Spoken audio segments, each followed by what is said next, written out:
O Fux falava, né? Não existe prova consistente. O tempo todo ele repetia isso. Não existe prova consistente, né? Agora, me causa uma surpresa, que eu não sou especialista na justiça. As minhas coberturas de justiça sempre foram de julgamento de casos de crime, coisas desse tipo, né?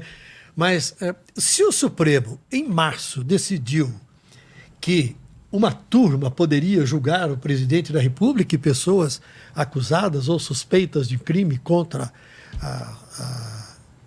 o Estado Democrático de Direito, aí agora volta-se tudo, é um pouco disso que você está falando, né? Volta-se tudo e ele se baseia nisso para falar, não podia. Mas não foi decidido por maioria que podia. Então, podia ou não podia? E aí você lembra que isso pode voltar a ser discutido e essa decisão pode ser alterada. Como tudo pode ser alterado, como tantas coisas já foram alteradas. Esse revisionismo, esse espaço para revisão de sentenças, isso é permanente na história do Supremo, né? E casos recentes. Você falou de coberturas de Supremo, né? No julgamento do Mensalão, na época que eu trabalhava na Folha de São Paulo, eu fui a Brasília para cobrir o julgamento, que era o principal julgamento, talvez, de caráter político da história do Supremo. Acho que agora nós temos um novo parâmetro, porque nós temos uma condenação de um ex-presidente por atentar contra a democracia. Que é uma primeira vez. Isso é meio épico até, né? Assim, tem um caráter histórico. Mas o Mensalão foi aquele primeiro momento em que o judiciário, primeiro, se abriu para o escrutínio público, sessões transmitidas ao vivo.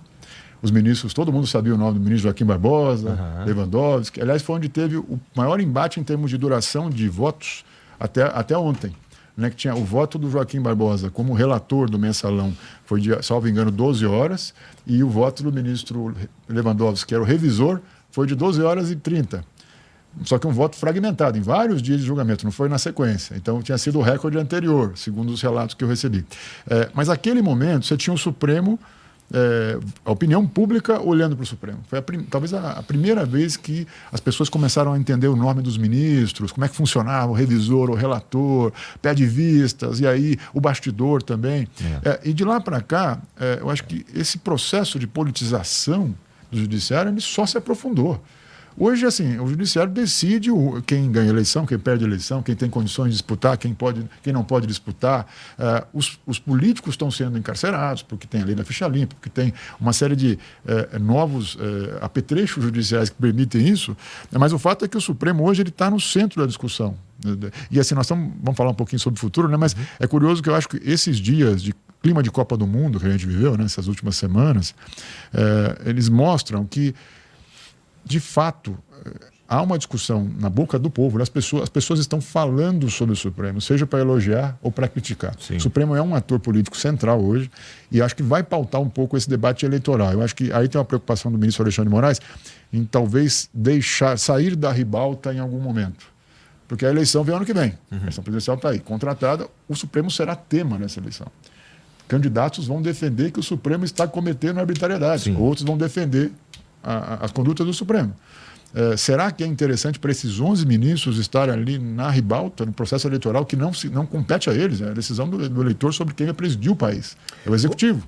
Fábio, a gente não pode esquecer também que o ministro Zanin e Flávio Dino, especialmente, falaram de anistia. Já deram uma mensagem. Não tem anistia. Né? Não cabe anistia. Não cabe anistia. Ou seja, eles já estão avançando.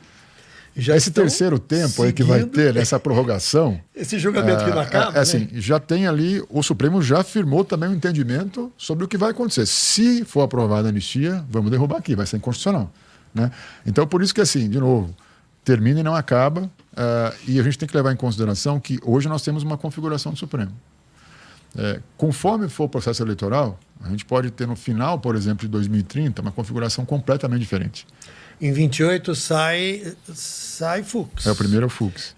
Carmen Lúcia sai depois em 29. Gilmar em 2030. Gilmar em 2030 e pode ser que o Barroso antecipe para esse ano, não se sabe. Isso é um pouco... Está no campo ainda do boato, mas assim, o fato é que o próximo presidente nomeia 3 ministros, em tese, né? Sempre pode ter uma mudança nesse processo. E se houver uma mudança, por exemplo, de campo político, você pode ter um Supremo majoritariamente conservador. né, no final do próximo mandato. Então, por isso que, de novo, assim, esse espaço para revisão, para revisionismo, sempre vai existir. E por isso que, de novo, eu digo, da semana, do que aconteceu nessa semana, a única coisa que fugiu do script foi o voto do ministro Fux, porque ele planta essa semente. Foi um voto para o futuro, não foi o voto para o presente. E aí já surgem as teorias da conspiração. Né? Uns falam assim, ele quer manter o visto, ele quer ir para Orlando. Ele quer ir para Disney. Assim, ele está de olho já ia ser no que vai condenado. acontecer, vai que mude a orientação política ideológica do próximo governo, ou em 2030, ele está plantando uma semente para ele ser protagonista num cargo X, Y, Z. Isso aí faz parte do folclore e teorias conspiratórias sempre existirão. O que cabe é a gente tentar compreender o momento e por que as pessoas agem, votam, né, e decidem de uma maneira ou de outra. Né? Bom, o nome do programa é Flow News, daí a gente fala de fatos o tempo inteiro, mas eu queria propor aqui uma brincadeira, que é o seguinte, a gente chegou a comentar rapidamente ali embaixo, quando a gente estava vendo os votos, se o quanto que esse julgamento poderia ter sido diferente se o relator sorteado fosse o Luiz Fux, por exemplo, né? Então, dá pra gente imaginar o que teria sido diferente se o Fux que tivesse feito o papel que Alexandre de Moraes fez? Eu vejo assim, para o transcorrer dos julgamentos, é óbvio que seria diferente, porque o relator, ele meio que pauta os colegas, ele é obrigado pela função que ele exerce a se debruçar com mais cuidado sobre o conteúdo probatório. O relator tem mais peso na hora de inquirir, de fazer perguntas para as testemunhas, para os réus. Então é evidente que dá uma centralidade no processo muito importante num julgamento como esse. Agora, aí o meu objetivo na tua pergunta, como os 4 dificilmente mudariam os seus votos? Esse 4-1 aí estava meio contratado. Eu até achei que podia ser 5-0. Né? Mas os 4 votos estavam muito consolidados. Então você poderia ter uma dinâmica diferente no julgamento. Você poderia ter mais massa crítica, inclusive, a essa condenação. E poderia ter até penas menores. Porque aí, como o relator ele induz muito ali os colegas na hora de determinar a dosimetria, você podia ter redução de pena. Mas eu não havia espaço nesse colegiado de 5 magistrados para um placar muito diferente desse. Então, acho que seria, assim, diferenças sutis ali no encaminhamento do julgamento, mas o resultado final seria pouco impactado na minha avaliação. Viu? Talvez o voto do ministro Fux tivesse mais peso ainda, mais importância ainda, mais relevância e mais espaço de divulgação. Mas eu também acho que os 4 votariam como votaram, porque também já votaram nesta linha durante todo este caso. Durante todo este caso, esses 4 juízes se manifestaram acreditando que houve tentativa de golpe, houve organização, que houve uma certa ação, né, produzindo aquilo que alguns chamam de papéis e outros chamam de documentos, que havia uma conversa nesse sentido. E esses 4 juízes, quando foram chamados a votar em diferentes situações, eles sempre reafirmaram isso. Então, dificilmente eles iriam adotar uma posição diferente agora. Mas, sem dúvida alguma, se o Fux estivesse lá com o poder, com a faca e com o queijo na mão, o encaminhamento seria outro, e o que aconteceria? Né? Não sei. Existia... Na fala dele, também se considerou que ele falava muito da Lava Jato, talvez tentando chamar a atenção do presidente da turma, o ministro Zanin, que foi uma figura central na Lava Jato quando ele defendia Lula. Sim. E ele reafirmava o tempo todo que o Supremo tinha adotado posições que não eram compatíveis, que tinha que revisar, que tinha que fazer isso, que tinha que fazer aquilo. E ele, em algum momento, ele conseguiu tirar o Lula da cadeia. Sim. Né? E houve uma série de mudanças. Então, o Fux falou muito de Lava Jato, olhando para o Zanin, e algumas pessoas que acompanhavam diziam assim, olha, ele está tentando aí fazer com que o Zanin dê uma aliviada, mas o Zanin não aliviou em nada. Você estava falando aqui agora há pouco sobre a questão, as especulações que surgem sobre os motivos, né, desse posicionamento mais duro do ministro Fux. Eu me lembrei aqui, acho que ele sempre gostou de ser contra-intuitivo. Né? Quando ele foi indicado para o Supremo, poucos meses depois ele julgou o Mensalão. E havia ali uma expectativa na classe política que o ministro Fux fosse absolver geral. Porque ele foi uma indicação política, construída ali no estado do Rio de Janeiro, pelo MDB do Rio e tal.